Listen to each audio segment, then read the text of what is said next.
जय हिंद। देखिए, यूएसएसआर जो टूट कर अब रसिया बना है और यूक्रेन के बीच में क्या विवाद है इसको समझते हैं, और आखिर यूएसएसआर पूरी दुनिया का इतना बड़ा देश कैसे बन गया। यूएसएसआर का फुल फॉर्म होता है union of Soviet socialist Republican. USSR, इसी को शॉर्टकट में हम लोग पहले सोवियत संघ कहते थे। इसकी शुरुआत होती है 1917 में रूस की क्रांति में। रूस के राजा, जार कहा जाता था रूस के राजा को। उस समय 1917 में जो जार थे यानी राजा थे, उनका नाम था निकोलस द्वितीय। इनके समय भयानक क्रांति हो गई रूस की, जिसे हम वाल्सेविक क्रांति भी कहते थे। और इस क्रांति का जो नायक था वो लेनिन था। लेनिन जर्मनी में एग्जाइल पे था, वापस वो आ गया यहाँ पर, इस क्रांति को बहुत आगे बढ़ावा ले गया। और इस क्रांति के फलस्वरूप रूस जो था एक संगठन बनाया जिसका नाम रखा गया सोवियत संघ। और सोवियत संघ की स्थापना यानी यूएसएसआर की स्थापना 1922 में हो गई थी। और यह सबसे बड़ा देश बना और इसमें 15 छोटे छोटे देश मिलकर एक विशाल खंड का निर्माण करते थे, जिसमें यूक्रेन भी 1922 में यूएसएसआर में शामिल हुआ था, जो अलग हुआ 1991 में अलग हुआ था। तो अब हम समझते हैं यूएसएसआर इतना बड़ा था, ये अभी इसमें ये सारे देशों को अगर हम शामिल कर लेते थे तो ये एक्स्ट्रा इतनी जमीन जो थी वो यूएसएसआर के पास थी। टूटने के बाद, ये 15 देश टूटने के बाद भी 70% एरिया बच गया रूस के पास। यूएसएसआर ज्यादा समय तक नहीं चल पाया था और रूस 15 देशों में टूट गया। Kazakhstan, Kyrgyzstan, Tajikistan, Turkmenistan, Uzbekistan, Georgia, Armenia, Azerbaijan, Estonia, Latvia, Lithuania, Ukraine, Moldova, Belarus और रूस। 15 देश टूट गया, 15 हो गया, आप गिनते रहिएगा। यहीं से टूटा यूक्रेन। 15 देशों में एक यूक्रेन भी था जो इसमें से अलग हो गया था। 1991 से 2014 तक यूक्रेन में सब कुछ ठीक चल रहा था। जब 1991 में यूक्रेन अलग हुआ था और वहां से लेके 2014 तक में सब ठीक ठाक चल रहा था। 14 में क्या हुआ, यहाँ के एक जो राष्ट्रपति थे उनका नाम था पेट्रो यानुकोविच। ये जो थे ये रूस के समर्थक थे। रूस कह रहा था कि तुम यूक्रेन को यूरोपीय यूनियन में शामिल मत करो, क्योंकि अमेरिका की एक चाल है, इन यूरोपीय यूनियन में शामिल करता है उसके बाद उनको नाटो का सदस्य बना लेता है। नाटो के जितने देश हैं वो किसी भी देश को मिलकर मारते हैं। अब उसमें सारे खतरनाक खतरनाक देश है, जैसे उसमें इंडिया, चाइना, जापान, पाकिस्तान इस साइड वाले नहीं है, ज्यादातर यूरोप और अमेरिका वाले। उसमें फ्रांस भी आ जाता है, ब्रिटेन भी आ जाता है, अमेरिका, इटली, ये सब आ जाते हैं। तो यूरोपीय यूनियन में रूस ने मना किया यूक्रेन को जाने के लिए। हालांकि पेट्रो जो थे रूस के समर्थक थे, लेकिन जनता चाहती थी वो यूरोपीय यूनियन में जाए। ये लास्ट मोमेंट पर पेट्रो ने अपना डिसीजन बदला, जिस वजह से यूरोपीय यूनियन में शामिल कराने वाली जनता जो थी वो यूक्रेन के राष्ट्रपति का विरोध कर दी, जिस वजह से ये 2014 में भाग के यूक्रेन में चले गए, रूस में चले गए। और यहाँ एक सरकार आई जो इसे यूरोपीय यूनियन में शामिल कराने के लिए हामी भर दी, जिससे रूस नाराज होकर यूक्रेन का निचला भाग क्रीमिया अपने हमला करके ले लिया। इससे फायदा क्या हुआ रूस को कि ये एजोव सागर पर कंप्लीट कब्जा हो गया रूस का, अपनी नौसेना से कब्जा कर लिया क्रीमिया का। क्रीमिया पर कब्जा जब हुआ 2014 में तो पूरी दुनिया देखते रह गई, किसी ने कुछ भी नहीं किया रूस के खिलाफ, और इस क्रीमिया द्वीप पर कब्जा हो गया। और नीचे जो काला सागर है, क्रीमिया के नीचे जो सागर है काला सागर, यहाँ पर इजिली रूस का वर्चस्व स्थापित हो गया। उस समय भी पश्चिमी देश रूस पर प्रतिबंध लगा रहे थे और दुनिया के जो 8 शक्तिशाली अर्थव्यवस्था वाले देश हैं जिन्हें G8 कहा जाता है, नक्शा से देखेंगे तो आराम से याद हो जाएगा। बीच में 4 देश याद रखिएगा, ब्रिटेन, फ्रांस, जर्मनी, इटली, ये याद रहेंगे। Britain, France, Germany, Italy. Europe में यही 4 फेमस देश है, ब्रिटेन, फ्रांस, जर्मनी, इटली। 2 ऐसे हो, 4 ऐसे हो गया, 2 इधर से रूस, जापान, और 2 इधर से कनाडा और अमेरिका। कनाडा, अमेरिका, रूस, जापान, और बीच में जर्मनी, यहाँ पे इटली, ब्रिटेन, फ्रांस। ये 8 देश थे G8। इसमें से 2014 में रूस को बाहर निकाल दिया सब, तो G8 जो था वो बच गया G7। तो G8 अब नहीं रहा, क्रीमिया की वजह से ही, यूक्रेन की वजह से ही ये मामला अभी आपको समझ में आ रहा होगा कि ऐसा विवाद हो रहा है। ये चलते आ रहा है, 2014 से ही चलते आ रहा है। तो वो हो गया G7 हो गया, जिसमें से रूस को बाहर निकाल दिया। उसके बाद 2015 में मिन्स्क एग्रीमेंट साइन किया गया। इस एग्रीमेंट में यूक्रेन ने कहा कि भैया हम लोग अब लड़ाई झगड़ा नहीं करेंगे। यूक्रेन भी ध्यान रखेगा कि यूरोप तथा अमेरिका का प्रभाव यूरोप में बढ़ने न दे। लेकिन सब गड़बड़ कब हो गया, जब यूक्रेन ने 2017 में कहा कि वो नाटो ज्वाइन करना चाहता है। नाटो का फुल फॉर्म होता है नॉर्थ अटलांटिक ट्रीटी ऑर्गेनाइजेशन। इसका स्थापना 1949 में हुआ था। वर्तमान में इसमें 30 देश आ गए हैं और ये 30 शक्तिशाली, कनाडा है, America, Britain, France, Italy, Germany, ये जितने खतरनाक देश हैं सब हैं। और ये मेनली रूस को काउंटर करने के लिए। और इस नाटो का आर्टिकल संख्या 5 कहता है कि नाटो के 30 देश किसी को मारे कोई दिक्कत नहीं है, लेकिन इन 30 में से किसी एक को अगर कोई दूसरा देश मारेगा तो 30 मिल के मारेंगे। अब बताइए, यूक्रेन अगर नाटो का सदस्य बन जाएगा तो नाटो के नियम के अनुसार जो भी नाटो का सदस्य है वहां किसी भी देश की सेना आपस में वहां जा सकती है। तो यूक्रेन जिस दिन नाटो का सदस्य बनेगा, अमेरिका की सेना यूक्रेन में भी आ सकती है। अब बताइए कोई देश कैसे बर्दाश्त कर सकता है कि उसका पड़ोसी देश जो उसी से टूटा हुआ है और उसके सीधाने ले आके दुश्मन को बैठाए, और एक दूगो नहीं पूरा ग्रुप के दुश्मनों को बैठाए। अब अमेरिका यहाँ आएगा, अमेरिका एक को गोली चलाया और रूस भी चलाएगा तो हो गया नाटो के आर्टिकल 5 का उल्लंघन। अब पूरे 30 मिलकर मारेंगे तो अमेरिका यहाँ आके बैठ जाएगा और कमजोर स्थिति का जब फायदा उठा के उस पर हमला कर देगा और पूरा सेना का जमावड़ा लगा देगा। यही है मेन विवाद का जड़। इसमें यूक्रेन कुछ भी नहीं है, सारा विवाद फैलाया है अमेरिका और नाटो ने। बेचारा भुगत रहा है यूक्रेन। यूक्रेन को भी समझना चाहिए कि आप तब तक ही पैर फैलाइए जब तक दूसरे को तकलीफ नहीं हो। कोई भी देश अपनी राष्ट्रीय सुरक्षा को ध्यान में रखता है, ये जरूरी है। अब देखिए नाटो में इतने देश हैं, ये जितने रेड कलर के हैं सब नाटो के देश। अब आप ही बताइए, यहाँ पर रूस है, रूस के सिधाने इतने दुश्मन देश है। रूस अगर इनमें से किसी एक को मारेगा ना तो ये सब मिलके मारेंगे। तो रूस को तो पूरी तरह से बर्बाद करने का प्लान है नाटो वालों का। यूक्रेन को सबक सिखाने के लिए रूस ने क्या किया, एक तो 2014 में क्रीमिया को हड़प लिया। क्रीमिया पे हड़पने के कारण ये एजोव सागर पूरी तरह से रूस के कब्जा में आ गया। इसके बाद यहाँ डोनस तथा लुहांस, ये दो शहरों को, दो जगहों को विद्रोहियों को खड़ा किया और अपने सैनिकों को यहाँ भेज दिया। और वो सैनिक जो थे वो सादी वर्दी में थे और विद्रोह कर दिए और कहें, और रूस ने इसको मान्यता दे दिया कि ये अलग देश है और इन अलग देश है, और यहाँ अपनी पूरी तरह सेना उतार दिया। इसमें पूरी तरह रूस की सेना आ गई। यहाँ रूस की सेना पहले से थी। रूस बहुत ही सावधानी से चल रहा था। ये ऊपर का देश है बेलारूस, यहाँ रूस अपनी पूरी सेना भरे हुए है ताकि इधर से हमला करना होगा तो कर ही देगा। ये रूस है, इधर से हमला आराम से कर देगा। और यहाँ से तो रूस घुस ही चुका है, क्रीमिया में पहले से कब्जा किया था। ये नौसेना लगा के यहाँ से चल जाएगा, चौतरफा हमला कर देगा यूक्रेन के ऊपर रूस। यूक्रेन को ये समझना चाहिए, आने वाले खतरों को भापना चाहिए। दूसरे के दम पर आप किसी ऐसे आदमी से आप खतरा नहीं मोल सकते हैं। अब ये लोग क्या कर सकते हैं, तो ये अमेरिका कह रहा है कि प्रतिबंध लगाएंगे, नाटो का धमकी दे रहा है इसको। भैया नाटो का अगर सदस्य बन जाएगा यूक्रेन तब तो बवाल हो जाएगा वहां पर। यहाँ दो एरिया जो है उस पर रूस ने स्वतंत्र देश घोषित कर दिया, लुहांस और डोनेस्क। इसे डोनबास रीजन भी कहा जाता है। अब इस पे इजिली रूस क्या करेगा, यहां से हमला कर देगा। अब आप कहेंगे यूएनओ ने क्यों कुछ नहीं किया, तो यूएनओ को अमेरिका ने खुद एक ऐसा कठपुतली बनाया है कि अमेरिका यूएनओ का यूज करके किसी भी देश पर हमला कर सकता है। आज उसी का फायदा रूस उठा लिया। कैसे उठाया समझिए ध्यान से। यूएनओ का एक नियम है आर्टिकल नंबर 7। आर्टिकल 7 कहता है कि कोई देश किसी दूसरे देश पर हमला नहीं कर सकता है, लेकिन अगर कोई देश से कोई छोटा सा राज्य टूटकर अलग होना चाहता है तो उसे स्वतंत्रता है, और अगर वह देश उस पर अत्याचार कर रहा है तो पड़ोसी उस पर मदद के लिए जा सकता है। नहीं समझे, अब समझिए कैसे होता है। ये रूस ने इन दो देशों को मान्यता दे दिया कि ये अलग देश है, अलग देश है। और आर्टिकल 7 यूएनओ का कहता है कि किसी भी देश की मदद के लिए दूसरा देश आ सकता है। तो यहाँ पर स्वतंत्र देश की मान्यता दे दिया, यहाँ किसी को प्रधानमंत्री राष्ट्रपति बैठा दिया और उसने लेटर लिख दिया किसको, रूस के राष्ट्रपति को, कि हमें सैन्य मदद दीजिए। और इसके सैन्य मदद के आधार पर इस पर हमला कर दिया यहाँ पर, और कह रहा है ये स्पेशल मिलिट्री ऑपरेशन है। युद्ध है नहीं, ये स्पेशल मिलिट्री ऑपरेशन है। यही तो किए थे अमेरिका ने अफगानिस्तान में, यही तो अमेरिका ने किया था इराक में, यही तो अमेरिका ने माली में किया, यही अमेरिका ने सीरिया में किया, यही अमेरिका ने लीबिया में किया, यही अमेरिका मिस्र में किया था, यही अमेरिका वियतनाम में किया था, यही अमेरिका कोरिया में किया था। तो जब अमेरिका करेगा तो गलत नहीं है, रूस कर दिया तो गलत है। यहाँ पर आर्टिकल 17 यूएनओ में कोई भी चीज बर्बाद, यूएनओ क्या कर पाएगा। एंटोनियो गुटेरेस फिलिस्तीन पिटाता है, क्या कर लेते हैं, कुछ नहीं। कश्मीर का मुद्दा आज तक अटका हुआ है, क्या कर लिया इन लोगों ने। तालिबानी जब अफगानिस्तान में आतंक मचा रहे थे, क्या कर लिया इन लोगों ने। ये कुछ भी नहीं है, यूएनओ मतलब कुछ नहीं, तमाशा है। अमेरिकी खुफिया एजेंसी सीआईए कह रही थी कि 16 फरवरी को सुबह 5 बजे रूस यूक्रेन पर हमला कर देगा। अरे बैल है ये रूस, जब तो बता के हमला करेगा। उस दिन हमला करना भी रहता तो नहीं करता पहले से पता। तो रूस ने क्या किया, उस दिन पीछे हट गया। पीछे भाई समुद्र की लहरें अगर पीछे हटती हैं तो सुनामी की पहचान होती है। गधों को लगता है कि पीछे जा रहा है वहां पे। देखिए इसमें क्या था कि चीन का रूस से काफी अच्छा संबंध है। रूस चीन के बुलावे पे गया था वहां ओलंपिक के उद्घाटन पे, और जाते ये कह दिया कि ताइवान चीन का भाग है। तो सोच सकते हैं रूस और चाइना में कितना अच्छा संबंध है।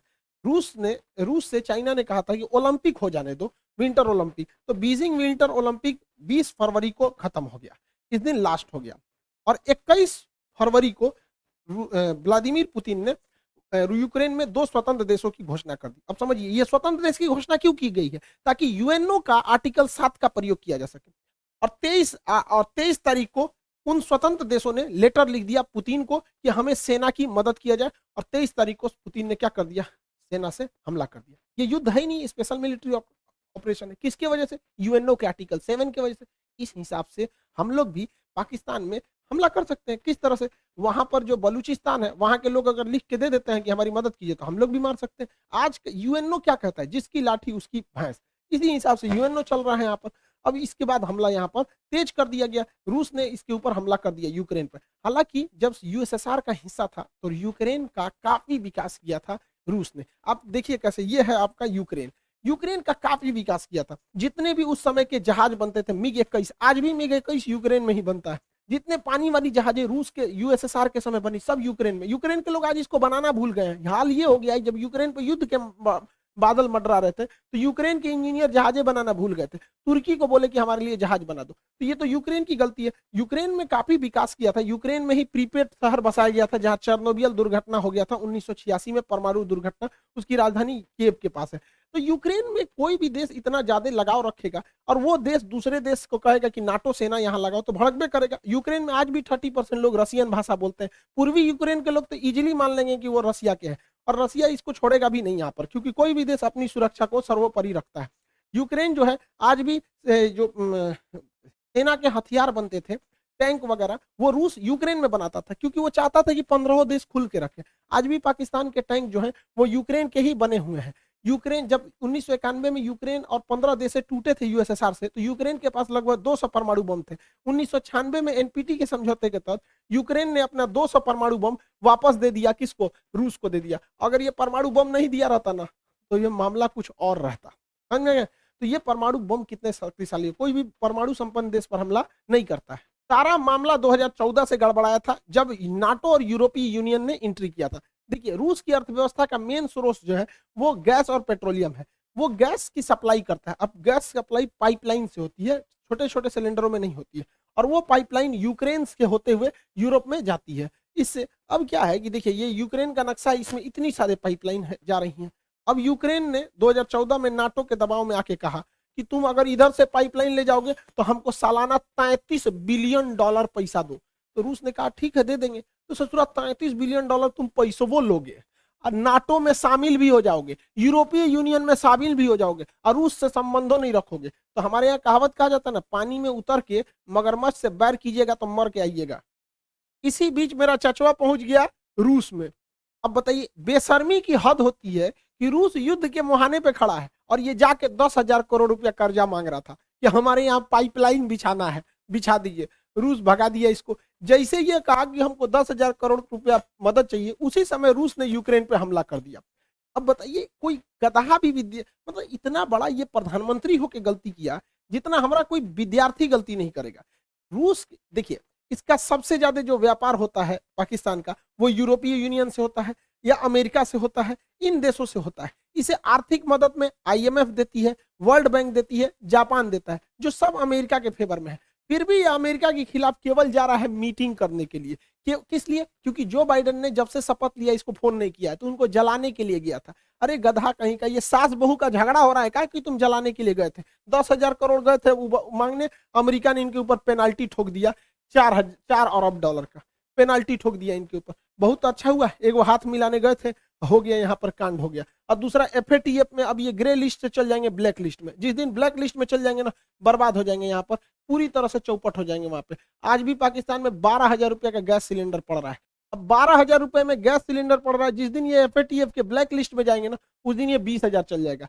आईएमएफ पे अमेरिका का दबाव है, वर्ल्ड बैंक पे अमेरिका का दबाव है। अमेरिका घुसिया गया है ये मीटिंग देखकर कि चोट्टा तुमको इसी बीच में जाना था। यहाँ पर कौन गधा है रे तुम्हारे यहाँ सुरक्षा सलाहकार? ओकरा कोनो बुद्धि नहीं है क्या? इतना बेवकूफी तो कोई नहीं करेगा। इसने क्या किया है? सांड को लाल कपड़ा दिखाया है। मिला क्या है इसको कि रूस ने, राष्ट्रपति ने कहा था कि जो हमारे पास आएंगे उनको कोरोना का आरटीपीसीआर टेस्ट कराना पड़ेगा। दुनिया का सबसे महंगा टेस्ट इन्हीं का हुआ है। गए हैं, आरटीपीसीआर टेस्ट कराए हैं, हाथ मिलाए हैं, मिला कुछ नहीं है, उल्टे 4 अरब रुपया का इनके ऊपर पेनाल्टी ठोक दिया। यानी आरटीपीसीआर का रेट इनका 4 अरब डॉलर बन गया। अरे यार, तुम्हारे देश की जनता सुन रही, तुम्हारे यहाँ कोई बढ़िया बताने वाला नहीं है क्या? टीचर उचर नहीं है तुम्हारे यहाँ? तो इसको 2-4 हाथ देने लायक है। चचवा बिगड़ गया है मेरा। अमेरिका ने भारत पर दबाव बनाया कि यूएनओ में आप हमारा सपोर्ट कीजिए, क्योंकि भारत 2 साल के लिए यूएनओ के अस्थायी सदस्य है यहाँ पर। अब इसमें भारत ने वोट ही नहीं दिया, कहा कि ना हम रूस की ओर से हैं, ना यूक्रेन की ओर से। तो रूस ने कहा थैंक यू भैया, तुमने नहीं दिया, बहुत अच्छा हुआ। चाइना ने भी कहा हम भी वोट नहीं देंगे। यूएई ने कहा हम भी नहीं देंगे। अमेरिका कह रहा है ये तुम काहे लिए ऐसा बोल रहा है। अब यूएई ऐसे अरब देश ज्यादातर अमेरिका के फेवर में होते हैं, फिर भी यूएनओ में अरब देश ने इनका साथ नहीं दिया। तो ये सोचने वाली बात है कि आखिर ऐसा क्यों हुआ। तो समझिए इसके पीछे का मेन रीजन क्या है। देखिए सऊदी अरब, यूएई जो है यहाँ पर स्थित है। यूएई के नीचे यमन है, यमन में हैती विद्रोही हैं सब, और इन विद्रोहियों को ईरान का साथ प्राप्त है, ईरान का साथ प्राप्त है। अगर यूएई रूस के खिलाफ जाएगा तो रूस की दोस्ती है ईरान से, वो ईरान को फोन करेगा, ईरान हैती विद्रोहियों को फोन करेगा, हैती विद्रोही यूएई को बजा देगा सब पकड़ के। तो एक रीजन ये है। दूसरा रीजन ये है कि ईरान के पास भी पेट्रोलियम है, रूस के पास भी पेट्रोलियम है और यूएई के पास भी पेट्रोलियम है। तो इन्हें दोस्तों को साथ में रख के पेट्रोलियम के लेवल को, मतलब प्राइस को कंट्रोल करने में भी मदद मिलेगी। अमेरिका इजराइल पर भी दबाव बना रहा है कि इजराइल यहां पर सीरिया में बम्बार्डमेंट कर दे ताकि रूस का ध्यान भटक जाए, लेकिन इजराइल ऐसा करने से मना कर दिया। क्यों? क्योंकि सीरिया में S-400 मिसाइल सिस्टम तैनात है, और यहां से अगर इजराइल को आगे बढ़ना होता है तो रूस से परमिशन लेना होता है, और अगर रूस से दुश्मनी लेगा इजराइल अमेरिका के चक्कर में आके, तो रूस इनका भी उपाय कर देगा। सीरिया के बगल में है लेबनान, लेबनान में हिजबुल्ला नामक आतंकवादी संगठन है, हिजबुल्ला नामक आतंकवादी संगठन है। अब इजराइल की दुश्मनी है ईरान से, रूस कहेगा ईरान को कि तुम अपना सारा आतंकवादियों का हथियार सीरिया में भेजो। अब सीरिया से वो जाएगा लेबनान में, और लेबनान में उस हथियार को लेगा हिजबुल्ला, और वो मारेगा इजराइल को। तो इजराइल ने कहा कि देख भैया, रूस जो है ना सबका उपाय रखा है, इस मिडिल ईस्ट में कोई चूचाई करता है ना तो रूस सीधे किसको करता है, ईरान को करता है, और ईरान सबको कंट्रोल करके रखता है। हालांकि यूक्रेन के जो प्रेसिडेंट है ज़ेलेंस्की, वो भी ज्यूज यानी यहूदी हैं, और इजराइल भी यहूदी है। अब यहूद ये उसका मदद नहीं कर रहा, क्योंकि भैया देश सर्वोपरि होता है, अपने देश को काहे लिए हम रिस्क में डालेंगे, हर देश यहाँ पे। अब ये यूक्रेन का बड़बोलापन था जो ईयू तक तो सीमित था, लेकिन नाटो में गए, अब लड़िए यहाँ पर। अब यूक्रेन को तो छोड़ेगा नहीं रूस, जो फाइनल है। अब वहाँ के लोगों को सफर करना पड़ता है, वहाँ के लोग काफी बहादुरी से लड़ रहे हैं। हम उनके लोगों की भावना इज्जत करते हैं, उनकी भावनाओं का, उनके सैनिकों को सैल्यूट करते हैं जो इतनी बहादुरी से लड़े वहाँ पर, आखिरी सांस तक उनके सैनिक लड़े। वहाँ पे जो आम नागरिक है वो भी अपने देश के लिए लड़ रहा है ये, और जो बेचारे बूढ़े हैं, बच्चे हैं, वो मेट्रो में या कहीं शेल्टर होम में जाके रह रहे हैं। लेकिन देश के नागरिकों को भी सोचना चाहिए, किसी देश को इतना टॉर्चर मत करो। रूस को अपनी सुरक्षा चिंताओं को ध्यान में रखना पड़ेगा। हमको बड़ा कड़ा शब्द में बोलना पड़ता है, लेकिन ये बात जरूर है कि अगर यूक्रेन आज आंसू नहीं बहाएगा तो कल यूक्रेन की वजह से रूस को खून के आंसू बहाने पड़ेंगे, क्योंकि नाटो धीरे धीरे पैर पसार रहा है। 15 देशों को तोड़ दिया नाटो ने, और उसके बाद उन 15 देशों में से सारे देशों को अपने में मिलाते आ रहा है। नाटो की जरूरत क्या है? आप 15-30 देश मिलकर किसी को मारेंगे यहाँ पर। तो यूक्रेन के लोगों को इसका खामियाजा भुगतना पड़ेगा। लेकिन क्या होता है कि देश, हर इंसान को अपना देश प्यारा होता है। देश तो बहुत बड़ी चीज होती है। इंसान जिस कमरे में सोता है, बेड के जिस कोने पे सोता है, इंसान को वही कोना पसंद आता है। आप भी अपने कमरे में बेड पे किसी खास कोना पे सोते होंगे, आपको वही नींद आएगा। हर इंसान की मेंटेलिटी होती है। लेकिन ये सोचना चाहिए कि हमारी देश की नीतियां कहाँ सही जा रही हैं। कई बार हमें कड़वे घोंट पीने पड़ते हैं, तो ये चीजें होती है। कई बार देश को ऐसा लगता है कि नहीं अभी हमला कर देना चाहिए, लेकिन उसको सोच समझ के करना चाहिए। हमारे ऊपर भी हमले हुए थे 26/11 जब ताज होटल पे हमला हुआ था, हम लोग भी चाहते तो पाकिस्तान पे हमला कर देते। पुलवामा हुआ था, संसद पर हमला हुआ था, कारगिल पे हुआ था, हम लोग भी चाहते तो इस्लामाबाद पे घुस जाते। लेकिन उस वजह से हमारी देश की अर्थव्यवस्था नहीं बढ़ी।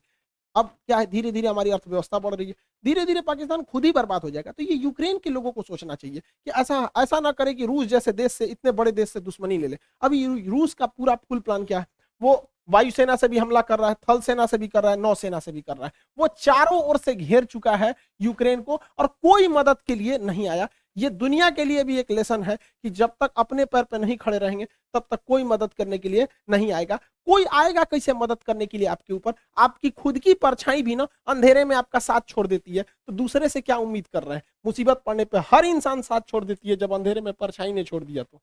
व्लादिमीर पुतिन का सीधा सा डिमांड है कि रूस, ये यूक्रेन और नाटो लिखित दे कि वो कभी भी यूक्रेन को नाटो में शामिल नहीं करेंगे। रूस का दूसरा डिमांड है कि जो एस्टोनिया, लातविया, लिथुआनिया, जो एकदम इसकी राजधानी के पास नाटो सेना आके बैठी हुई है, इन्हें वापस विड्रॉल करें। अमेरिका ने यूरोप में जो परमाणु बम रखे हैं इसे वापस ले जाए। ये व्लादिमीर पुतिन का है। हालांकि पुतिन का आंतरिक विरोध भी हो रहा है देश में, लेकिन इसे दबाने के लिए पुतिन काफी बेहतरीन ढंग से वेल ट्रेंड है। पुतिन का पूरा प्लान क्या है, वो यूक्रेन को इस एरिया से काट देंगे। इस एरिया से काट दिए, वो ऑलरेडी काट चुके हैं, इसमें तो कुछ सोचना ही नहीं। क्रीमिया में वही काट चुके हैं।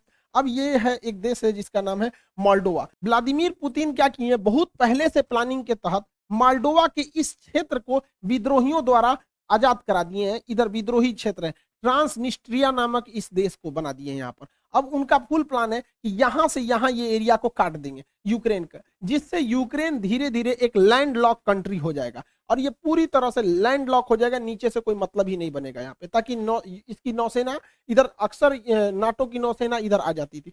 अब इनको खामियाजा भुगतना पड़ेगा।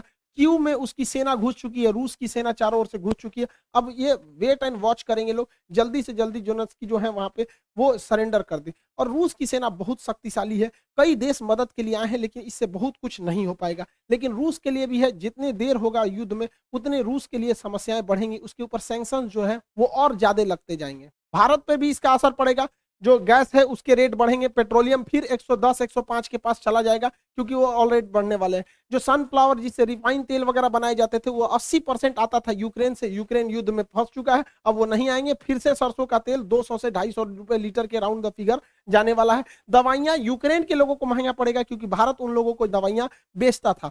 गेहूं के लिए एक चीज का प्रॉफिट यही है कि यूक्रेन और रूस दोनों गेहूं के बहुत बड़े उत्पादक है। यूक्रेन के पास गेहूं का बहुत बड़ा भंडार था। यूक्रेन में एक घास का मैदान है जिसे कहते हैं स्टेपी, उसे bread basket of the world कहते हैं, कि दुनिया में वो गेहूं वहां बहुत ज्यादा मात्रा में उत्पादित होता है। तो गेहूं का इन लोग के पास प्रोडक्शन गिरेगा, जिस वजह से गेहूं के रेट बढ़ेंगे। तो भारत उन गेहूं को विदेश में बेच सकता है और इस तत्कालिक समय के लिए फायदा कमा सकता है। ये भारत के लिए एक मौका है, वो भी हाथ से मत चला जाए, दिक्कत हो जाएगा। हालांकि रूस इसके लिए पहले से तैयार बैठा है। उसने अपनी अर्थव्यवस्था को बजट में जो पारित किया था उसको स्टेबल रखने की कोशिश किया। वहां पर्याप्त मात्रा में विदेशी भंडार रखे गए हैं। वो सोने का प्रचुर भंडार रख चुका है। अमेरिका ने उसके ऊपर सबसे खतरनाक प्रतिबंध लगाया है, स्विफ्ट बैन लगा दिया। देखिए, दो तरह के बैंकिंग में कोड होते हैं। अगर आप देश के अंदर ही पैसा भेजना चाहते हैं तो आपको आईएफएससी कोड लगते हैं। आप अगर ध्यान देंगे होंगे, बैंक में कभी भी पैसा ट्रांसफर किए होंगे तो आईएफएससी कोड लगा होगा। अगर आपको आईएफएससी कोड नहीं पता है, बैंक से ट्रांसफर पैसा नहीं होगा। लेकिन ये आईएफएससी कोड किसी देश के अंदर ही होता है। हमें बिहार, यूपी, मध्य प्रदेश, तमिलनाडु कहीं भेजना है, लेकिन अगर हमें यहां से पैसा अमेरिका भेजना है तो उस समय आईएफएससी कोड काम नहीं करेगा, उस समय स्विफ्ट कोड काम करेगा। जितने लोग ऑनलाइन ट्रेडिंग करते होंगे, विदेश से सामान बेचते होंगे, आता होगा, उन लोग को पैसे के लिए आईएफएससी कोड नहीं बल्कि स्विफ्ट कोड की जरूरत पड़ती होगी। अमेरिका ने यूरोपीय देशों के दबाव में आकर रूस को क्या किया, स्विफ्ट कोड से हटा दिया। अब रूस का स्विफ्ट कोड ही काम नहीं कर रहा है। रूस में इंटरनल व्यापार तो होगा, लेकिन बाहरी व्यापार पर बैन लग जाएगा। हालांकि रूस चाहे तो रूबल में इसका व्यापार कर सकता है इजीली। रूस की अर्थव्यवस्था पर इसका प्रभाव पड़ेगा, लेकिन इसके लिए भी अमेरिका ही जिम्मेदार है। उसने रूस को इतना ना प्रतिबंधों से झोंक दिया था, इतना झोंक दिया था कि रूस अब एकदम उब गया था। कहा जाता है किसी को इतना न डराओ कि उसके दिल से डर खत्म हो जाए। भारत के लिए समस्या है कि हमें बैलेंस लेके चलना है, ना हमें अमेरिका की ओर झुकना है, ना हमें रूस की ओर झुकना है। हमें दोनों से जरूरत है और दोनों से सावधान रहने की जरूरत है। हालांकि क्वाड ग्रुप में भारत ने अमेरिका का साथ नहीं दिया, एक न्यूट्रल स्टैंड को अपनाया है। यूएनओ में भी भारत ने एब्सटेन करके, मत ना डाल के, वो भी एक तरह का न्यूट्रल स्टैंड को अपनाया है। G20 में भी भारत बहुत कुछ नहीं कहने वाला है रूस के खिलाफ। हमें बैलेंस लेके चलना है, अमेरिका के कहने पे हम लोग को नहीं आना है, क्योंकि अगर हम अमेरिका के कहने पे चले आएंगे तो रूस हम चाइना के फेवर में चला जाएगा, क्योंकि वो भी देखेगा कि भैया आप अमेरिका के गुण गा रहे हो तो वो किसके गुण गाने लगेगा, चाइना का। और ये चाइना यही चाह ही रहा है, क्योंकि उधर यूक्रेन को कब्जा कर लेगा, यूक्रेन ले गया रूस, अब ताइवान लेके चला जाएगा चाइना, इसके बाद स्प्रेटले द्वीप लेगा, इसके बाद पैरासेल आइलैंड लेगा। ये चाइना के लिए प्लस पॉइंट होगा। अतः चाइना को रोकने के लिए हमें रूस के साथ रखना जरूरी है, साथ साथ अमेरिका का भी साथ देके चलना जरूरी है। तो हमें काफी मतलब बीच बचाव लेकर चलना चाहिए। सबका कारण है नाटो और अमेरिका के चक्कर में पूरी दुनिया आज सफर कर रही है। हमारे देश का सेंसेक्स नीचे गिर गया, 10 लाख करोड़ रुपए जो हमारे सेंसेक्स है, 5% सेंसेक्स नीचे चला गया हमारा शेयर मार्केट, यानी लगभग 2000 अंकों की गिरावट देखी गई है, जिसे वैल्यू में कहेंगे तो 10 लाख करोड़ का। ये नाटो इन लोग के चक्कर में, ये आपस में, जब तक दुनिया में ये दोनों देश हैं अमेरिका और रूस, हमेशा गोलियां चलती रहेंगी। अरे वही छोटका है ससुरा चाइना, ये पूरी दुनिया में गोलियां चलवाते रहेंगे। हम लोग को न्यूट्रल बैलेंस लेके चलना है, लेकिन हमें ये नहीं भूलना चाहिए कि अमेरिका से दोस्ती, दुश्मनी तो खतरनाक होती है, दोस्ती और खतरनाक होती है, ये किसी के नहीं होते हैं सर। और अमेरिका के पिछले कर्मों को हमें नहीं भूलना चाहिए। याद कीजिए 1971 में जब जंग चल रही थी तो रूस हमें बचाने आया था, 40वां बेड़ा भेजा था, और यही अमेरिका है जो परमाणु बम से मारने की धमकी दिया था, अपना 7वां बेड़ा भेजा था। 1965 में जब हमारे यहाँ अकाल पड़ा था तो अमेरिका हमें सुअरों को खाने वाला गेहूं दिया था। किस मुंह से अमेरिका आज हमसे मदद मांग रहे हैं यहाँ पे भैया? जब 370 लगा था तो इसमें 7 रूस ने हमारा दिया था। यूएनओ में कश्मीर में जब जब मुद्दा आया था तो यूएनओ कहता था कि वहां के लोगों से पूछिए क्या होगा, तो रूस वहीं पे रोक लगाता था। हम कैसे भूल सकते हैं रूस को? रूस ही हमें सबसे ज्यादा हथियार दिया। आज भी भारत में 80% हथियार रूस से ही आ जाते हैं, हम इसको नहीं भुला सकते हैं। 1998 में जब भारत ने अपना परमाणु बम परीक्षण किया था, पूरी दुनिया खिलाफ हो गई थी, रूस साथ खड़ा था। आपको याद है कि नहीं इन दोनों की जोड़ियां? इन लोगों ने परमाणु परीक्षण किया था, उसके बाद कोई हमें आंख उठाकर नहीं देख सकता था। तो उस समय भी रूस की बात हम लोग को याद रहना चाहिए। 1999 में जब कारगिल की लड़ाई हुई थी तो अमेरिका ने अटल बिहारी वाजपेयी से कहा था कि हम परमाणु बम मार देंगे भारत के ऊपर। तो अटल बिहारी वाजपेयी ने कहा था कि हम आधा हिंदुस्तान खोने के लिए तैयार हैं, लेकिन हम वचन देते हैं कि सुबह का सूरज पाकिस्तान नहीं देख पाएगा। तो पाकिस्तान, अमेरिका अपना परमाणु बम लेके भागा था। याद कीजिए अभिनंदन की जी का फाइटर पायलट जो थे, इनके ऊपर जहाज से जो स्ट्राइक किया गया था, वो जहाज भी पाकिस्तान को अमेरिका ने दिया था, F-16 जहाज।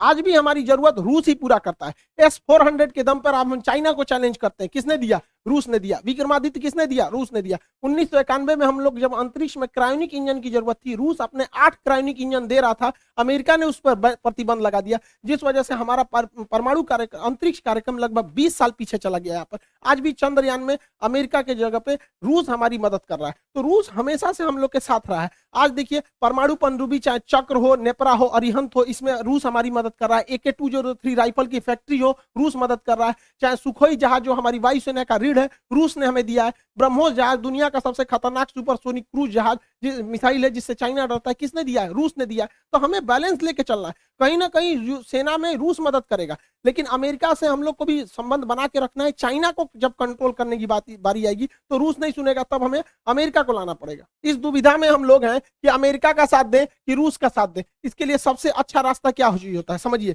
मान के चलिए हमारे 2 बहुत करीबी आदमी हैं, उन दोनों का ब्याह पड़ गया, वो कह रहा है कि हमरे ब्याह में आना, वो कह रहा है हमरे ब्याह में जाएगा। तो भैया हम एक में जाएंगे तो दूसरा से संबंध खराब हो जाएगा। एक काम करते हैं, कोई दिन हम अपने ब्याह कर लेते हैं, बातें खत्म हो जाएगा। भैया हम अपने ब्याह में बिजी थे। इसी वजह से सबसे अच्छा तरीका है, ना हम रूस के फेवर में जाएंगे और ना ही हम अमेरिका के फेवर में जाएंगे। सबसे अच्छा तरीका है मोदी जी को अपनी सेना को बोलिए कि गलवान घाटी में 2 किलोमीटर आगे घुस जाए।